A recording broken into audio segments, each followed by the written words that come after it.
BJP కురువృద్ధుడు, Ayodhya రామమందిర ఉద్యమ రథసారథి ఎల్కే అద్వానీ దేశ అత్యున్నత పౌర పురస్కారమైన భారతరత్న అందుకున్నారు.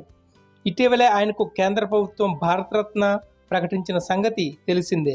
రాష్ట్రపతి ద్రౌపది ముర్ము, ప్రధానమంత్రి నరేంద్ర మోదీ ఆదివారం స్వయంగా అద్వానీ ఇంటికెళ్లి ఈ పురస్కారాన్ని అందజేశారు.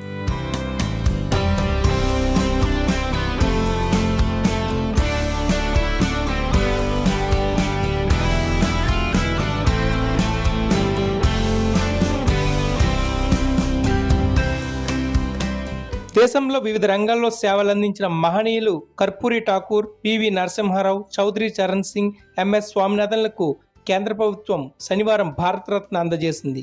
వీరందరూ దివంగతులు కావడంతో వారి కుటుంబ సభ్యులు ఈ పురస్కారాలు అందుకున్నారు.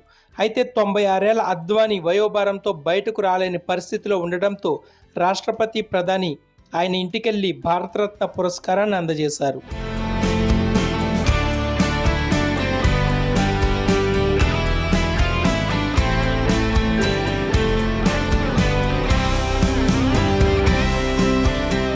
దేశంలో హిందుత్వ ఎజెండాను తలకెత్తుకుని బీజేపీని అతిపెద్ద పార్టీగా నిలపడంతో అద్వానీ ఎన్నలేని కృషి చేశారు.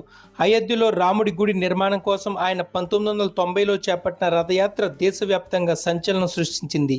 ఆ తర్వాత కూడా అద్వానీ చేపట్టిన యాత్రల ఫలితంగానే లోక్సభలో కేవలం 2 సీట్లకే పరిమితమై ఉన్న బీజేపీ 6 ఏళ్లలో 161 సీట్లతో దేశంలోనే అతిపెద్ద పార్టీగా అవతరించి ఢిల్లీ పీఠంపై కమలం జెండా ఎగరేసింది.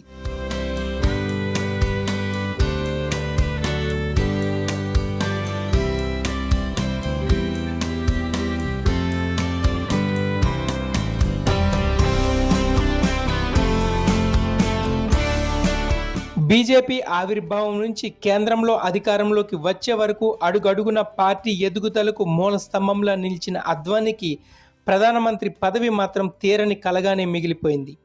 వాజ్పేయి హయాంలో ఆయన ఉప ప్రధానిగా, కేంద్ర హోంశాఖ మంత్రిగా పనిచేశారు. మోదీ ప్రధాని అయ్యాక ఆయన్ని రాష్ట్రపతి చేస్తారన్న ప్రచారం జరిగినా అది సాధ్యం కాలేదు.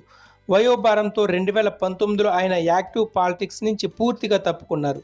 ఇప్పుడు బీజేపీ అనుభవిస్తున్న వైభవం వెనుక అద్వానీ కృషి ఎంతో ఉందనడంలో ఎలాంటి సందేహం లేదు.